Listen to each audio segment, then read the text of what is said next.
Mates. Welcome to Fox Soul's Black Report for Wednesday, November 9th, the day after. We made it. We really made it. Yes, we did. I'm Courtney Hicks. And I'm Nicordelai Corte. You know, each day we are honored to stand right here behind this desk to take you on a journey across Black America, where we bring you our news, our views, and our voice. So let's start with news out of Louisiana.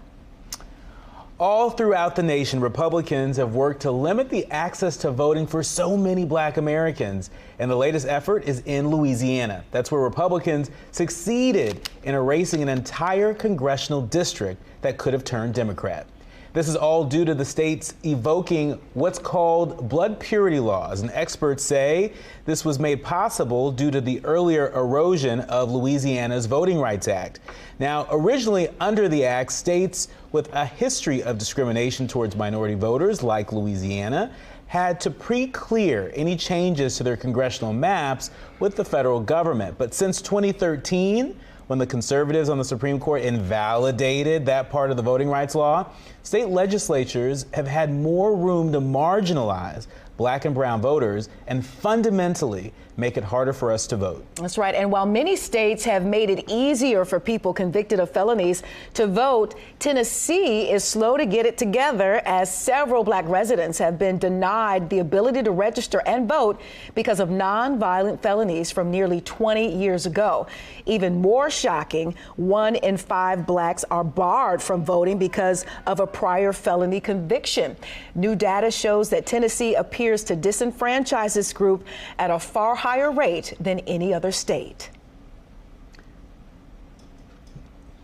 New results from overnight show that the nation's stance on slavery is still divided. Voters in 3 states approved ballot measures that will change their state constitutions to ban slavery and involuntary servitude as punishment for crime. The measure approved overnight will restrict prison labor in Alabama, Tennessee, and Vermont. In Oregon, it's still too early to call, but early results show the state is leaning towards anti-slavery. Who would have ever thought I'd say that? And in Louisiana, a former slave-holding state, voters rejected a ballot question known as Amendment 7 that asked whether they supported a constitutional amendment to prohibit the use of involuntary servitude in the criminal justice system. And voters in Maryland and Missouri have approved recreational use of marijuana. This proves to be on trend as the latest data shows support for legalization continues to grow across the country. 21 states have now approved recreational use. Arkansas, North Dakota, and South Dakota voters rejected legalization. Advocates say the results send a message to lawmakers about support around the country for legalization. Now, these results come on the heels of President Biden's move towards decriminalizing marijuana. Meanwhile, voters in California, Vermont, and Michigan approved ballot measures in support of abortion rights into their state constitutions, while voters in traditional red states like Montana and Kentucky rejected constitutional amendments in support of reproductive care. This all comes following the Supreme Court's historic overturning of the 1973 landmark case Roe v. Wade, which led to the constitutional right to have an abortion procedure. Now, in Kansas, voters also rejected a ballot measure that would have given the state legislature the authority to restrict abortion access through a state constitutional amendment. Well, she fought the good fight, and some of us were hoping for a different outcome as Democratic nominee Stacey Abrams conceded to Governor Kemp after the race was called overnight. Abrams delivered her concession speech saying that Georgia has faced, quote, one soul-crushing crisis after another, but Georgians will always keep fighting. That's the end of that quote. Now, although political experts say she has not been able to replicate the movement she first sparked in 2018, Abrams says she will not give up on a better Georgia. As many races are still too early or too close to call, one that many have their eyes on is right there in Georgia. Herschel Walker versus Raphael Warnock. Let me tell you, many are very concerned with Walker's ability to fill that role. One person in particular, Pastor Jamal Bryant. He shared his thoughts during our special extended election coverage last night. Take a listen. they pulled in a black candidate to really make Election Day black on black crime. And nobody really would deal with the elephant or the gorilla in the room on what was the contrast differences between those two candidates. And so I tried to feebly make a clear distinction between Raphael Warnock and Herschel Walker. Is that with all that is on the ballot and all that is at stake, we need somebody to run in the right direction. And I don't have confidence that Herschel Walker can even crawl towards the destination that our people need to go in. NBC News is projected that Georgia's Senate race is headed to a runoff. Neither Senator Warnock nor Republican challenger Herschel Walker topped the necessary 50% required under state law to win on the first ballot. Black history was made in Maryland as Democrat Wes Moore is now the state's first black governor. What a win. Making him only the third black governor elected in the country. This win puts the governorship back in the hands of the Democrats after two Republican-ran terms by Governor Larry Hogan, who's one of the country's most popular governors. Now, Moore, a political newcomer, is a longtime businessman and philanthropist who ran on a platform of eliminating child poverty and ensuring Maryland remains a state dedicated to reproductive rights. Now, despite having never held public office, Moore has quickly emerged as a rising star among Democrats, garnering the endorsements of national Democrats and celebrities, including Oprah Winfrey, President Biden, and former President Barack Obama. He has definitely arrived. Right? Good for him. It's going to be fun to watch him. It will be. On his rise. And close by neighbor, D.C. Mayor Muriel Bowser has secured a third term, all while leading her campaign with a focus on the COVID-19 pandemic and as one of the faces of Washington's ongoing quest for statehood. Bowser is cementing her place in history by becoming only the second mayor to be elected to 3 consecutive terms and the first woman to do so. Bowser was first elected back in 2014 and has touted herself as a pragmatic, business-friendly, and drama-free chief executive.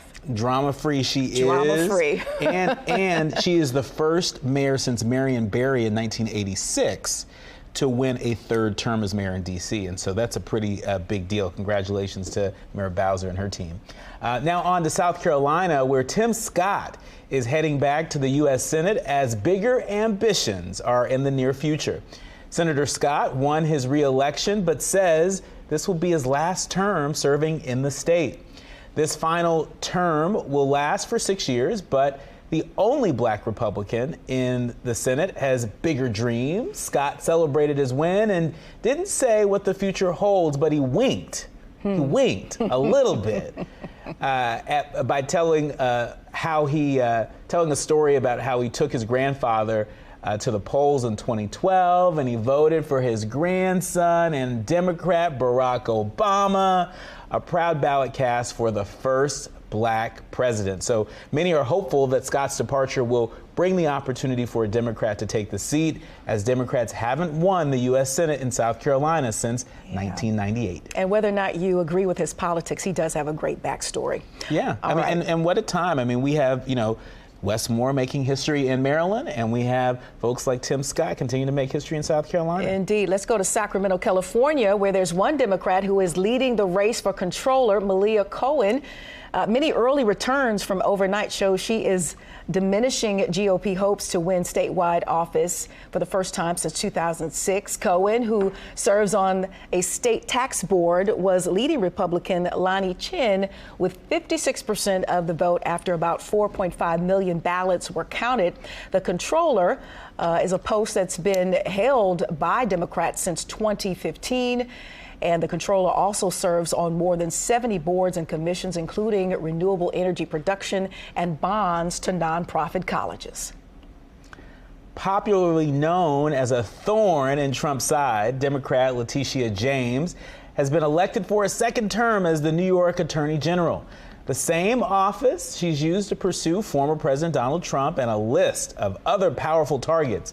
James defeated Republican Michael Henry, a Queens lawyer who was endorsed by various police unions, but faced long odds against one of the state's most powerful Democrats.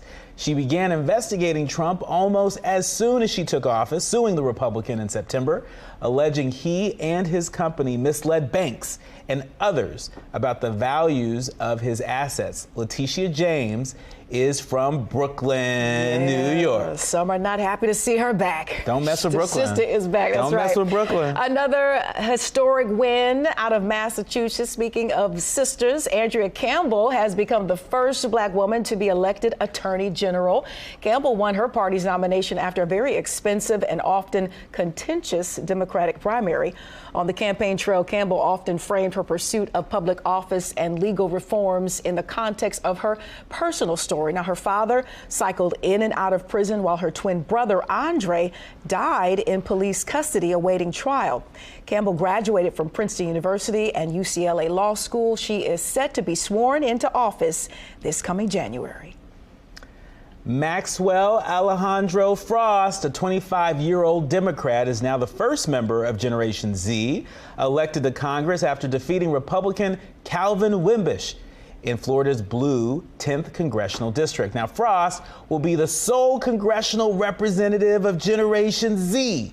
The generation is an overwhelmingly Democratic-leaning generation that's set to become the biggest U.S. voting bloc and a substantial portion of the country's workforce.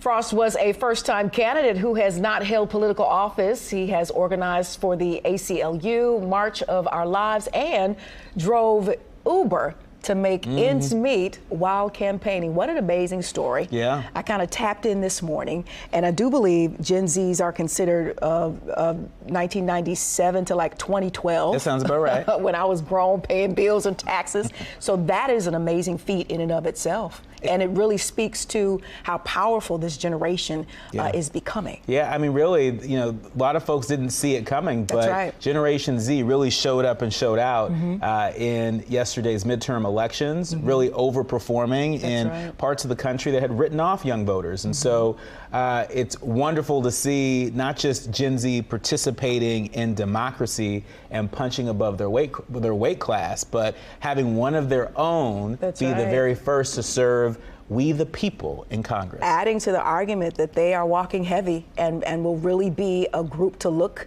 towards as we continue this political journey. So big ups to this young man. That's right. That's right. Well, we've discussed a great deal of the importance of getting out to vote, but we rarely discuss the need for poll workers as well. Very interesting. Get ready to meet a group of black women who say working the election is an honor and a privilege that's been in their family for generations. Without them, making your voices heard at the ballot box would not be possible. I do this job is because I love the process. Marilyn Bolton became a poll worker after waiting 4.5 hours to vote in 2008. The next year, in 2009, she signed up and has been working the polls since. And then we have people that doesn't realize that we're here to help them, that we're not here to discourage them to vote. We want them to vote. We greet them with a smile, and hopefully that shows them that we really do care about getting them in and out as quickly as possible. Francine Gadsden is also a longtime poll worker, influenced by those who have come before her. I remember my mom working as a poll worker many years ago. And that seems to be influencing some of the younger generation to carry the baton. Anya Bolton and Johnny Cummings signed up to work the polls at age 16. I love working with people. I love seeing new faces. What I mostly heard is they was like, well, why do I need to vote? Is it really gonna matter? I was like, yeah, your vote matters. Because your vote can make a change. You never know. That one vote can make a difference. And so does saying thank you to all the poll workers working with integrity to maintain a democratic process none of us should be taking for granted. Oh, I love it all. I do. I love helping people. I love serving people. I love that because we just saw Gen Z repping again, and it looked like maybe the baby boomer generation coming together. How dope is that? I mean, it's an intergenerational party at the polls. That's right. That's certainly what we just saw in that package, and it's great that we're able to put a face on this group of people that are so important to our democracy, so important to making sure that our elections go off without a hitch. And so it's great to see, those black smiling faces. That's right. That are making our democracy work at the polls. And it's a long, drawn-out process, the training, the organization. You really have to be dedicated. I know sometimes I've walked into polling places and been like, you okay? I'm hanging in there. And so sometimes we forget how much effort that takes in order for us to walk in there, cast our vote, and walk on out. It's a huge commitment, and we just need to continue to thank and recognize and thank those who help us out with that effort. And shout out to one of my friends in Georgia, Julian, who is a poll worker, just like the lady right there. Yeah. Hey, Julian. We appreciate you. That's right. Straight ahead on Fox Soul's Black Report, an update to that University of Kentucky racist viral video. Plus, an act of kindness for the community. What one brother is doing to feed those in need. You're watching Fox Soul's Black Report. We'll be right back.